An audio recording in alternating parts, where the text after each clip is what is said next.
Testing, test, test.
She's going to get plates.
Good evening. Welcome, welcome, welcome. I am so happy to see all of you here this evening. My name is Jay Johnson. It's my privilege to serve as the rector here at All Saints Episcopal Church in Saugatuck, Michigan. I want to make sure that I don't forget to say hello to people joining us on YouTube, so I'll point at that camera right there. We're so glad that you can do that. and so glad that you can participate with us at home for this wonderful event tonight. There are also a couple of digital vergers in the back. If you want to be in communication with them during this event, please feel free to chat with them. They would love to do that on YouTube. Let me just say a couple of words about this event tonight.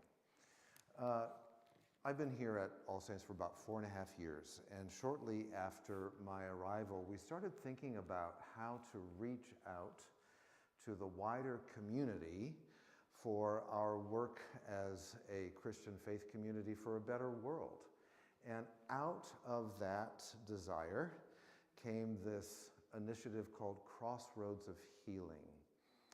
And what we have tried to do with this initiative is offer collaborative events at the intersections of the arts, that's visual art, and performing arts, and music, and literary arts. So at the intersection of the arts, spirituality for social justice. And we've had some wonderful events over the last few years under that broad banner.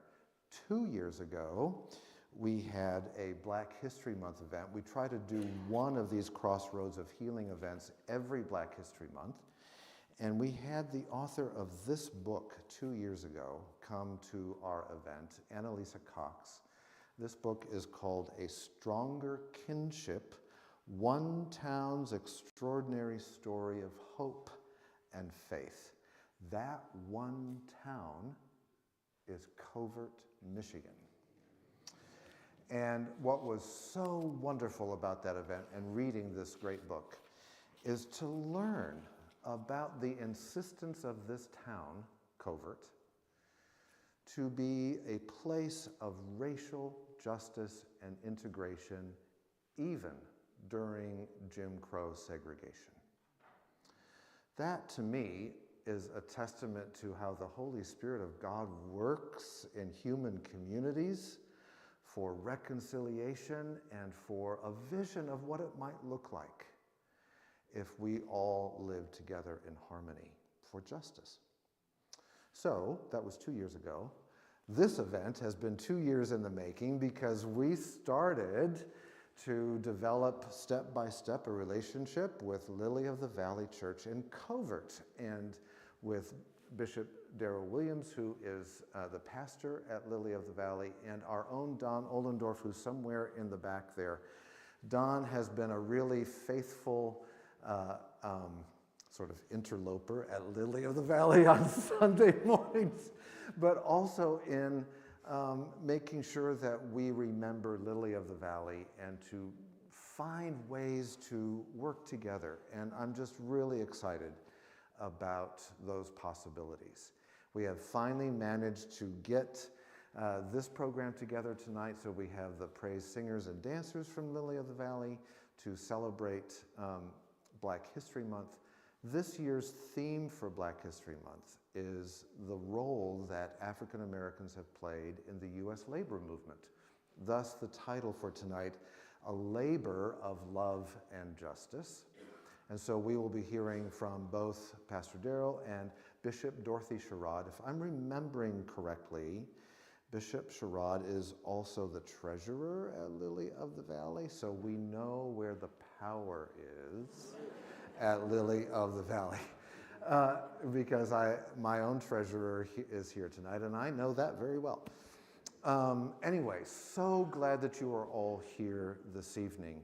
I'll just say one last thing and then hand this over to Bishop Williams and Bishop Sherrod. Crossroads of Healing is meant to indicate the significance of the cross at the center of Christian life and faith, and also that the cross carries multiple meanings for us as Christians. And one of those meanings is the deep solidarity God has with us in Jesus. Deep solidarity all the way to the cross and to new life. An image for all of us as Christians to also be in deep solidarity with other human beings for the sake of their thriving and flourishing, for the sake of all of our thriving and flourishing. And so we're here tonight at the Crossroads of Healing. Whether you're a person of faith or not, we invite you into this celebration of Black History Month for the sake of a vision of a better world. Don't we need some music, some dancing, a vision right now for a better world? I'm so grateful that we have that tonight with all of you. Thank you for being here. And I'm going to hand this right on over to you. So good to see you. God bless you, my father.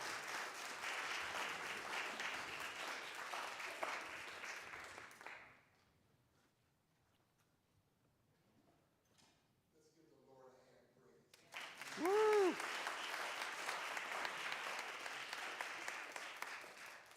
Many years ago, there was a family by the name of the Menaches. They came from Italy. And there was a young lady by the name of Elizabeth Menache. She fell in love with an Irishman out of Chicago, Illinois. That couple came in their the couple when they came, their arms, Covert's arms were open to them. And they got married, and they were received in Covert. And many years thereafter, they had a family. And the second child, his name was Mary Brigham. Well, Mary Brigham fell in love with a man by the name of Harvey Williams. And an Italian and an African American came together. They had 6 children. I am the youngest of the 6 children, 6 children. And it's amazing. When I came to Covert, I really never knew the roots that our family had in Covert. So one day I was going down and walking from the school past the library, and I saw this artifact, and it was entitled, "Do You Know Covert?" And as I began to read, it was depicting our family. And they said, and lastly, the couple that came from Italy that got married, had a child, they fell in love, and Mary and Harvey had their family. And wouldn't you know that their son is the pastor of Lily of the Valley? And I'm reading it like, what?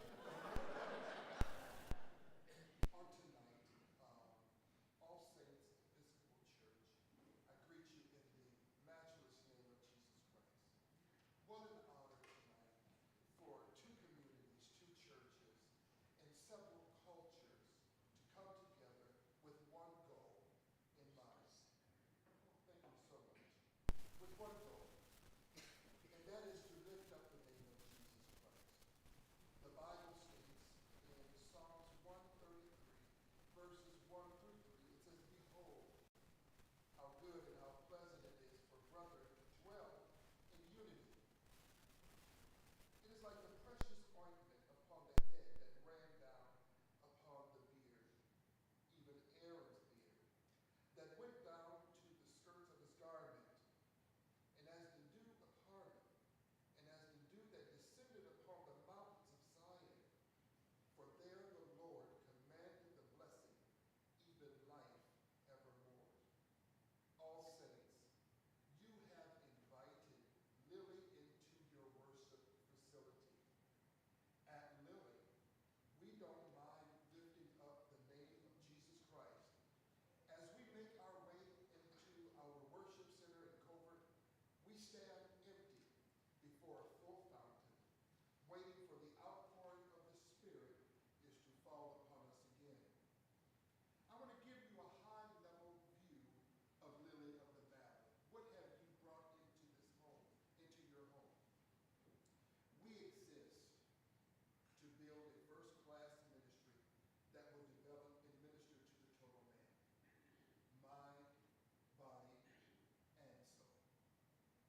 second song selection is Every Praise.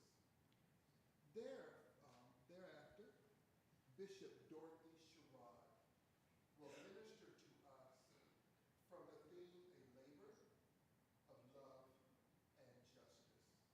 After which, our praise dance, part of our praise dance ministry will minister to us in dance.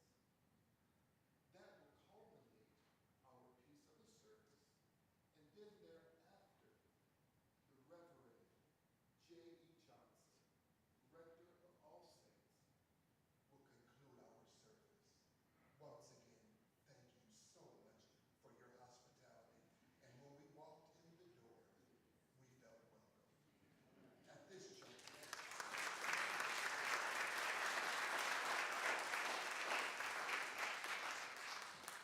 you know that we come from different backgrounds, different walks of life, different ethnicities, but we all have one common, and that's to worship Jesus. I'm going to ask that our praise team would come forward, and let's give them a hand as they come.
Thank you.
so grateful. I feel honored to have this privilege and this opportunity to be able to come and share with you on tonight. All Saints Parish, thank you for welcoming us into your beautiful home and to your beautiful setting, your edifice. It is an honor. Truly, I'm thankful for this time that the Lord has brought us together. And unfortunately, sometimes my task is to share with you African American history. And sometimes it's not always pretty. And I apologize to anyone. I don't mean to offend anyone by sharing our history. But our history is our history. And sometimes, unfortunately, it's not always something that we can, but we rejoice. We rejoice in the fact that God has blessed us and brought us together on tonight, because the only way that we're going to be able to really, truly understand each other is to know each other. So this is an opportunity for us to get to not only to reflect back on our history and to understand those things that God is bringing together to bridge those gaps. So bear with me. This is Black History Month, and Black History Month, we have a theme every year, and this year of 2025 is African Americans and Labor, honoring the legacy of work and social justice. African Americans and labor goes back for centuries, far, far beyond some of the times and recognitions of those of us that are in this room, goes far back beyond some of our forefathers and our parents. But I just want to read a little insert from the paper on February 3rd, 2025. It says, as we celebrate Black History Month in 2025, the Association for the Study of African American Life and History has chosen African Americans and labor. This theme highlights the profound and transformational ways Black people have engaged in labor across centuries, free or unfree, skilled or unskilled, vocational or voluntary. Work has been a defining feature of Black history and culture, shaping communities and propelling the nation forward despite systematic barriers. In the article Remembering Dr. Martin Luther King Jr. as a labor leader and champion of working people in the civil rights movement, I just want to read this to you. It says, as we reflect on the enduring legacy of Dr. Martin Luther King Jr., it is essential to recognize the multifaceted dimensions of his advocacy. In addition to King's pivotal role in the fight for racial equality, he was a fervent supporter of workers' rights and an influential figure in the labor movement. Indeed, King's I Have a Dream speech was delivered during the March on Washington for Jobs and Freedoms, an event that stressed the importance of both civil and labor rights. Marchers and organizers were asking for a universal $2 minimum wage, among other demands. King's support of labor predated the 1963 march. He believed that racial equality was inextricably linked to economics and saw the fights for civil rights and labor rights as inseparable. King felt that improving the living standards of workers not only benefited individual workers, but positively affected the United States' overall economy. King urged the unions to take a strong stand against racial discrimination within their own ranks, arguing that discrimination weakened the labor movement and undermined the unity that was necessary for it to achieve its goals. He believed that by actively working to eliminate discrimination, unions could become a powerful force for racial equality and social justice. In 1961, he addressed the AFL-CIO, and we know that it was a critical time for African Americans. And it says, Negroes are almost entirely a working people. There are pitiful few Negro millionaires and few Negro employers. Our needs are identical with labor's needs: decent wages, fair working conditions, livable housing, old age security, health and welfare measures, conditions in which families can grow, have education for their children, and respect in the community. This is why Negroes support labor's demand and fight laws which curb labor. That is why the labor haters and labor baiters is virtually always a twin-headed creature that seems to always raise its ugly head. There's another part in this story that talks about corporate greed. And we know that in this day that we're facing that kind of situation. So I just wanted to share that little insert from you, for you, to you, so that we could better understand Dr. King's real effort that he put forth, and there was reason that he gave his all in support of not only equality for African Americans, but equality for all people.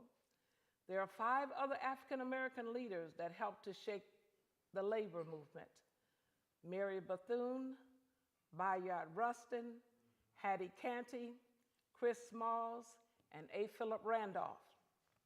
Randolph was an American labor unionist and civil rights activist. In 1925, he organized and led the Brotherhood of Sleeping Car Porters, the first successful African-American-led labor union. His persistent efforts to bring about change with his fellow labor activists helped to ban discrimination in the defense industries during World War II. This led to President Franklin D. Roosevelt issuing Executive Order 8802 in 1941. Continued efforts allowed them to get President Harry Truman to propose a new Civil Rights Act and issued Executive Order 9980 and 9981 in 1948, promoting fair employment and anti-discrimination policies in federal government hiring and ending racial segregation in the armed services. My own experience working for an organized labor company, Bone Aluminum and Brass Company, United Auto Workers Local 1210, for 24 and a half years before the business closed in 1996. 2 years before I was hired, the local union was under the leadership of Walter Reuther, who was killed in a plane crash in 1970 at age 62. At the height of the UAW, there were 1.5 million members strong here in the United States. The big 3 automakers, General Motors, Ford, and Stellantis, formerly Chrysler. Labor unions were created in order to give workers better wages, safer working places, and to protect employees' rights, and to stop exploitation. Before the Civil War, many slaves were forced to work free and do free labor, which included long hours of digging holes, cutting logs, heavy labor under harsh conditions. The average wage for some families in Mississippi in the 1950s was $700 a year. Justice and love, spoken by Nelson Mandela. Nelson Mandela was a South African anti-apartheid activist who served as the first president of South Africa from 1994 to 1999. He fought for social justice and, most importantly, the fight against poverty among his people. Overcoming poverty is not a task of charity, it is an act of justice. Like slavery and apartheid, poverty is not natural. It's man-made, and it can be overcome and eradicated by the actions of human beings. Justice and love. We can seek justice through love. Love means wanting the best for a person or a group of people and acting accordingly. Justice means wanting to eliminate those things which do harm to the person or group of people who we love. Micah 6:8, in closing. He has shown thee, O man, what is good, and what doeth the Lord require of thee, but to do justly, and to love mercy, and to walk humbly with thy God. Thank you.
thank you so much for being here this evening. I'm not sure that is working at the moment, but hopefully you can hear me.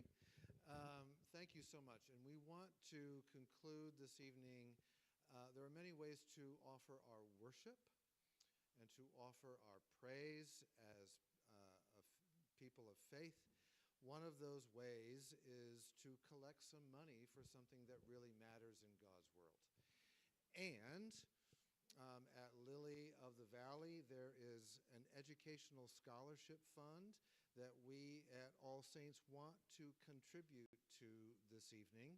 And we would ask if you are able to contribute something to that tonight as a way for us to not only thank Lily of the Valley from Covert for being here tonight, but also to offer our praise and worship to God through this effort that Lily of the Valley makes for education, as we know, which is so important. So I'm going to ask Lisa and I don't know if anybody else. Yeah, your guy Steve. And please, we're just glad that you're here. This is obviously not something you should feel obligated to contribute to, but if your heart is moved tonight to contribute, we would be very grateful indeed.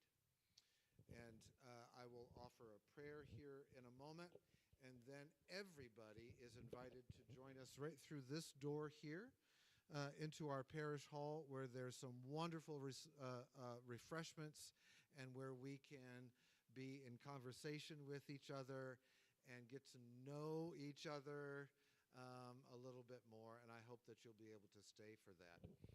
Here in this Episcopal church,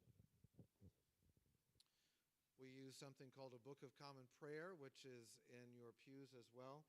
And there's a wonderful set of prayers that, sometimes it's hard to believe we clergy can be tongue-tied sometimes. But sometimes we are, and sometimes it's really helpful to have the shared wisdom of a community offer these prayers for us to use on occasion. And there's a wonderful prayer in here I want to offer tonight to conclude our time together. It's called A Prayer for the Human Family. And so I would ask if you would just be in a time of prayer with me here for just a moment. Let us pray.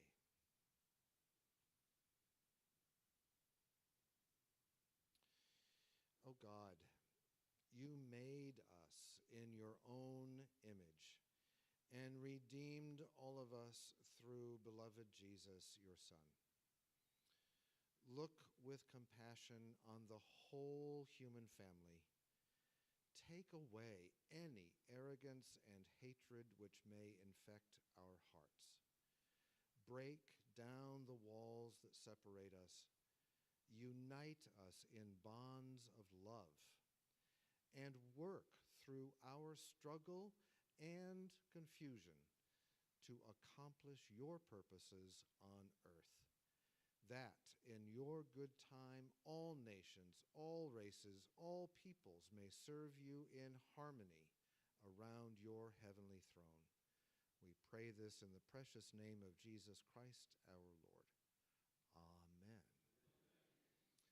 Thank you so much for being here tonight. I truly hope and do believe this is just one step on our path of collaboration together between our churches, which makes my heart very glad. So please come on right through here, and let's offer up some praise to God and thanks to Lily of the Valley for being here tonight.